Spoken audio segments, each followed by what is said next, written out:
Hola a todos, estamos en nuestra segunda edición de Un Café con las Heroínas. Vuelvo y me presento, yo soy María Isabel Castro, psiquiatra.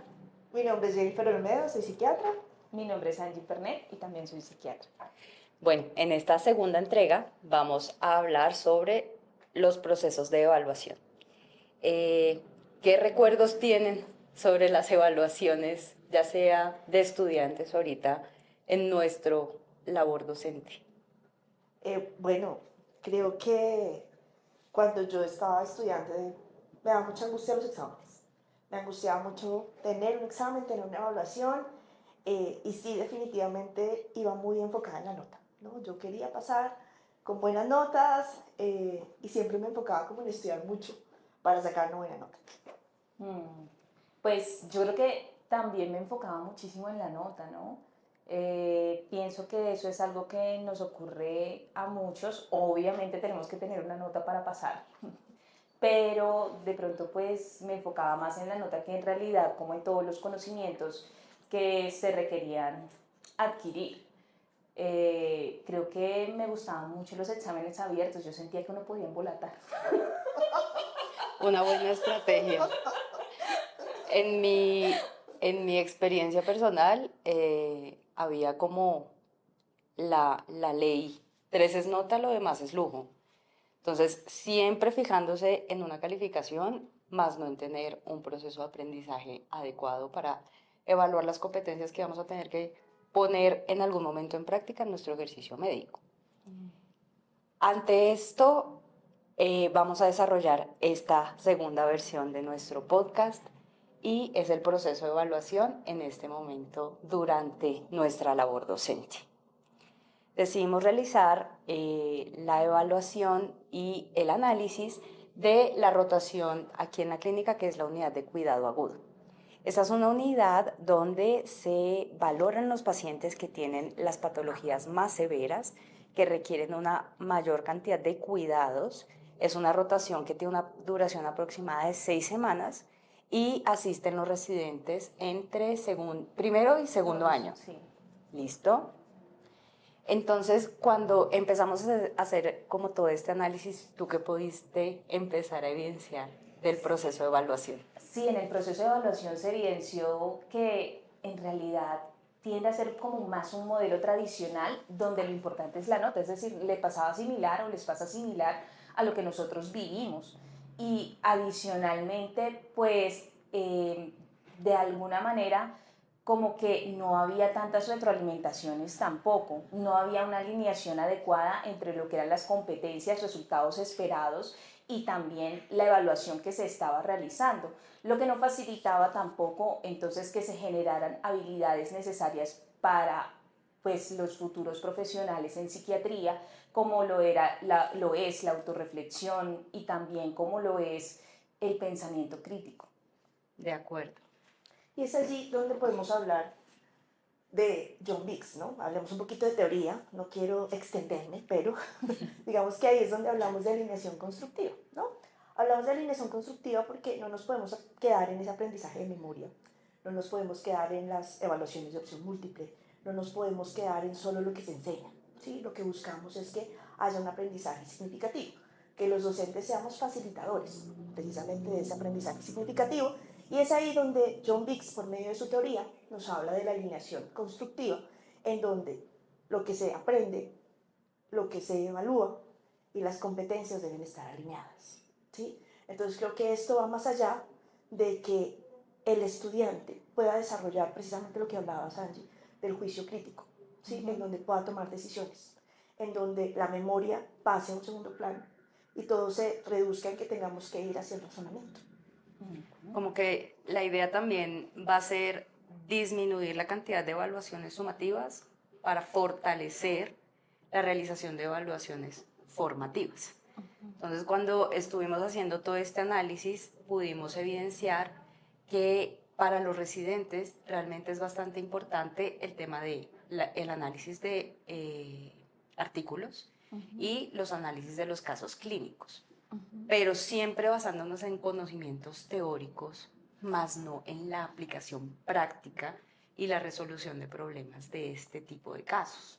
¿Qué más pudimos evidenciar en estos análisis? Sí, para nosotros poder evidenciar qué era lo que pasaba, entonces realizamos una matriz de las herramientas de evaluación que tiene la unidad. Una de las cuales se les daba mucha importancia era el examen escrito.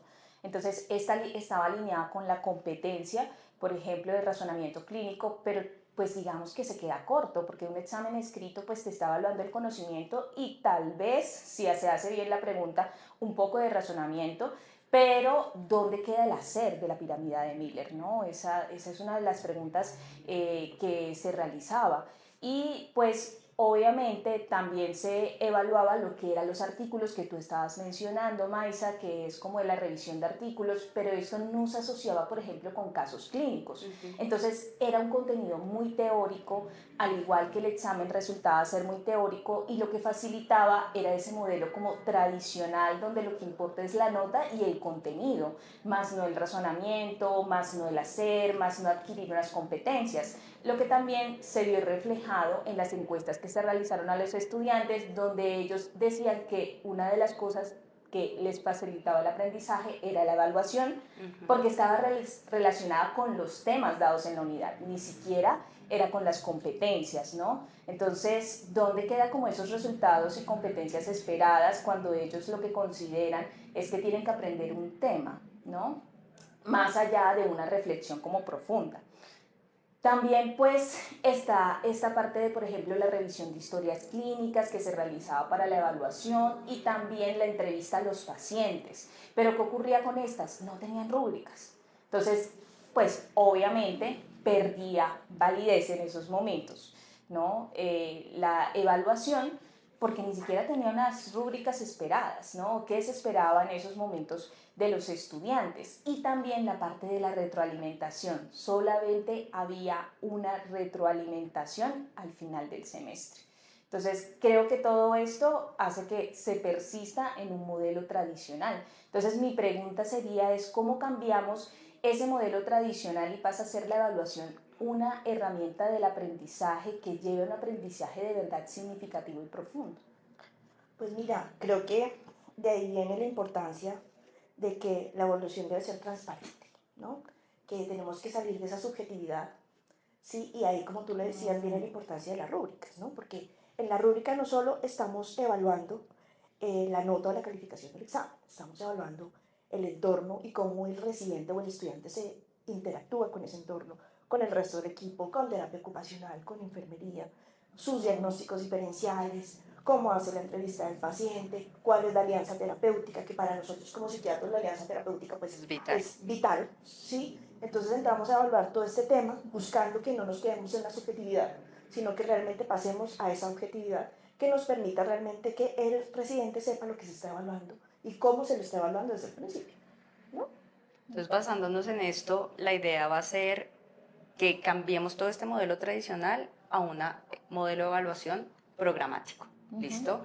Donde nosotras o donde los docentes podamos realmente enfocar todo el conocimiento del residente en el saber hacer y en la resolución de problemas. Todo esto acompañado, obviamente, de un proceso de retroalimentación efectiva. Como lo mencionabas, no puede ser solamente un proceso de retroalimentación durante la rotación.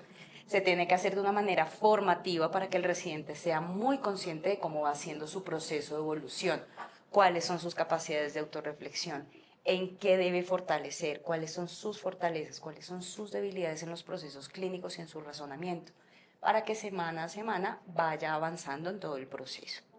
Entonces la idea va a ser que al inicio hagamos una evaluación diagnóstica, que veamos cómo son los procesos de conocimiento previos con los que viene el residente.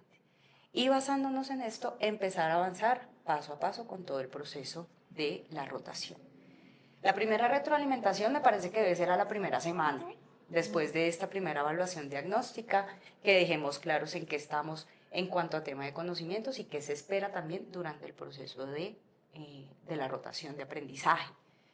La segunda retroalimentación se puede realizar más o menos hacia la tercera semana, hacia la mitad de la rotación.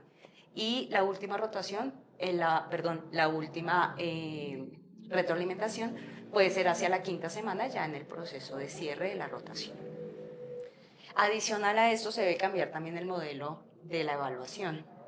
Proponemos que se pueda realizar por medio del triple salto, que se basa en 3 fases para poder fortalecer todo el proceso de aprendizaje y que sea paso a paso un proceso de razonamiento clínico al que el residente pueda llegar.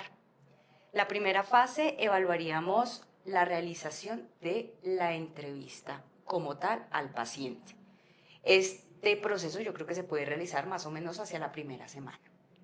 La segunda fase sería la realización de la historia clínica y el examen mental, que es un proceso vital para nosotros como psiquiatras para poder plasmar realmente lo que estamos viendo en nuestro paciente y poder determinar que estos procesos de evolución en los pacientes son dinámicos.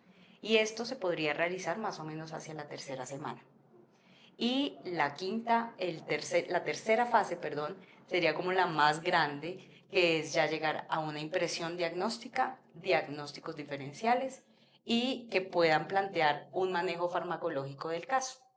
Y esto ya se realizaría hacia la quinta semana. Entonces yo creo que viéndolo de esta manera ya podemos tener una visual mucho mayor de todas las competencias que debe adquirir el residente durante su rotación. Y también ahí tenemos que con cada estudiante la idea es que tenga su portafolio. El portafolio Vital. Realmente se convierte en una herramienta necesaria, súper útil desde el inicio, porque el portafolio es esa herramienta que permite que el estudiante lleve y conozca su proceso, ¿no?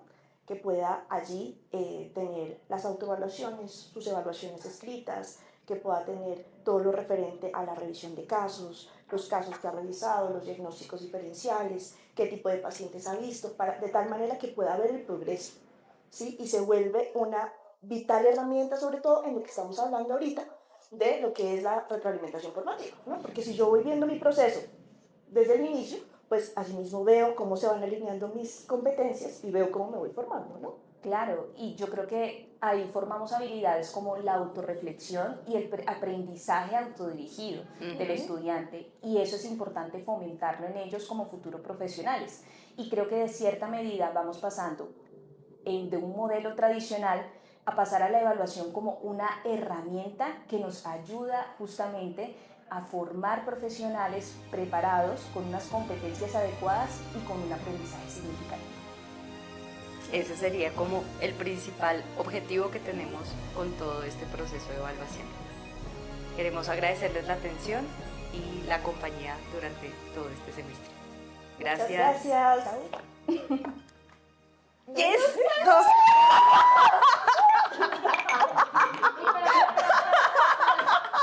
¿Necesitamos eso? ¿Necesito vasos?